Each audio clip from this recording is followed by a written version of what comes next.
Following the devastating conclusion of the centuries-long Angmar War, the Dunedain realm of Arnor was gone, while Gondor, still united but greatly diminished in power, became the new target of the Witch King, who began another centuries-long campaign in the south. Yet for some at least, the defeat of Angmar, continued protection of the Rangers, and withdrawal of the Nazgul leader meant a respite from the years of terror which gripped this region of the continent. 2 years after the Witch King's retreat south, the Eotheod, living between the Misty Mountains and Mirkwood, at last felt they could safely move their people, establishing Framsburg in the Grey Mountains, while in 1979, the Hobbits of the Shire, formerly subjects of Arnor, elected Bukka of the Marsh to rule their lands as an independent realm.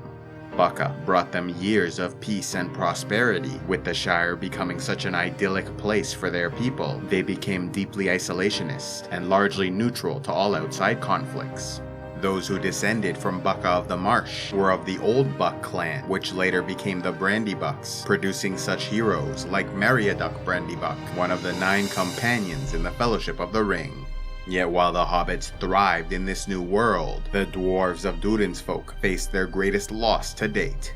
Waking during the years of the trees in Mount Gundabad between the Grey and Misty Mountains, Durin the Deathless, eldest of the 7 fathers of the dwarven race, journeyed south and founded the realm of Khazad-dûm, where his people and descendants thrived for thousands of years. The adopted children of Ilúvatar, the dwarves were originally created by the Vala Aule the smith, and so possessed an innate love of precious jewels, working as miners to extract wealth from their mountain home. Discovering mithril, a substance stronger than steel but lighter and more beautiful, they continued to delve deeper into the Misty Mountains throughout the First and Second Ages, until the year 1980 of the Third Age, when they awoke a Balrog of Morgoth.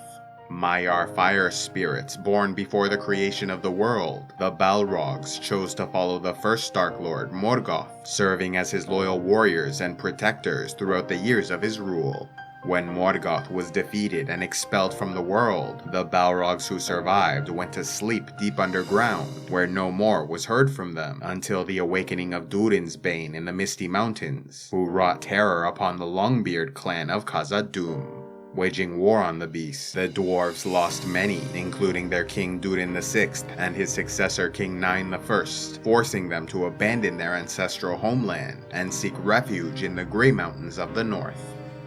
Renamed Moria, meaning the Black Pit, Khazad-dûm was left entirely to the Balrog, where he remained for centuries as a nameless terror, inspiring fear in neighboring lands. Since Sauron was only a Maya, like Durin's Bane, and nowhere near as powerful as their former master Morgoth, none can say whether the second Dark Lord might have convinced the Balrog to join him, but it is possible they at least had some form of contact or alliance, as only the orcs and other servants of Sauron were permitted to populate his realm.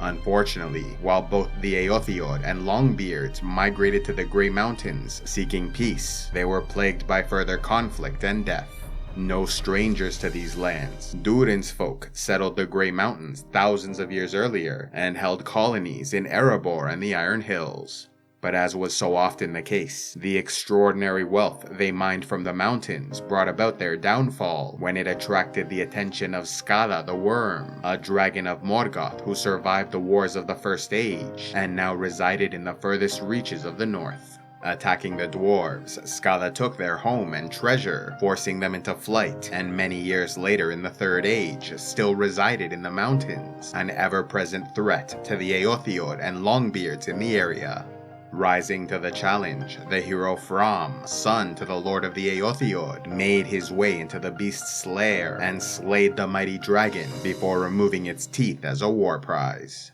Claiming the treasure for the Eotheod, Fram was hailed as a hero by his people, but was soon vilified by the dwarves when they demanded he return the wealth stolen by the dragon long ago.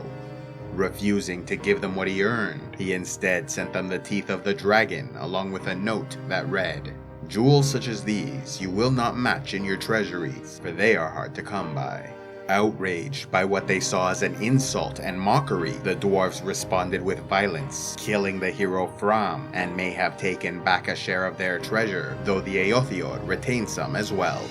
In the year 1999, King Thrain of Durin's folk brought their people to Erebor and established the kingdom under the mountain as their new homeland. Once again, they went to work extracting the wealth of the mountain, becoming so prosperous the nearby town of Dale was established by Northmen seeking trade with the dwarves. The most precious of all the jewels they found was the Arkenstone, a shimmering gemstone unlike any other, which became a symbol and heirloom for the royal family. Some have theorized this precious jewel was in fact one of the 3 Silmarils, crafted by Feanor in the Years of the Trees, later stolen by Morgoth, and through a series of extraordinary events and tragedies, left one in the hands of Maedhros, eldest son of Feanor. Sickened by all the acts of great evil he'd committed for his prize, and plagued by a constant pain from the jewel burning his hand, he finally ended his misery by throwing himself and the Silmaril into a fiery chasm. With so much war and chaos in the lands of Middle-earth, and great darkness overtaking Mirkwood, Gandalf the Grey, an Istari wizard from Valinor sent to help defeat Sauron, suspected the necromancer of Dol Guldur may in fact be the second Dark Lord, and so went to investigate in 2063, only to find it empty as Sauron fled east to escape notice. Thanks to this event, the people of the West were given a respite from his schemes, leading to a period of roughly 4 centuries called the Watchful Peace, where many of the hostilities fueled by the Dark Lord were halted.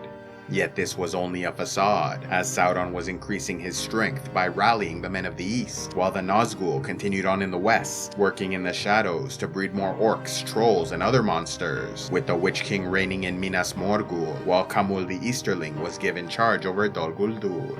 Finished with his work in the east, Sauron secretly returned to Dol Guldur in 2460, and just a few years later, in 2463, Lady Galadriel called for the forming of a White Council, consisting of the available Istari and Great Elven Lords, who selected Gandalf the Grey as their leader. But Gandalf, ever the humble and independent spirit, declined the offer, allowing for Saruman the White to be given the honor. Saruman, a wise and powerful wizard, was also prideful and forever resented Gandalf for being the council's first choice. As fate would have it, in this same year, the One Ring of Power and ultimate prize, so coveted by Sauron, missing for nearly 2,500 years, was finally found by the Stour hobbit Deagle as he fished the Anduin River. Fishing alongside his friend Smeagol, who was celebrating a birthday, the two quickly got into an argument as each tried to claim the ring. As both men were relatively greedy and selfish hobbits, the ring corrupted them almost immediately and led to a frenzied fight, ending with Smeagol killing Deagle before fleeing into the mountains with the ring.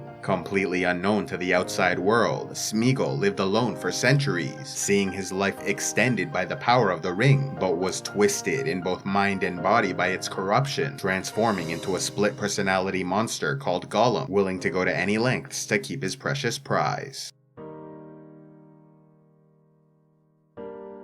A special thanks to all those who contribute to Civilization X, like Jack the Lionheart, Tormus Woodswhisper, Kyle Blitzsword, Lady J Booknerd, and Honir the Dead Raven. If you'd like to help the channel, go to patreon.com/civilizationx, where you can sign up and gain early access to videos, vote on future content, and access the Patreon-only series, Heroes of Lore and Legend.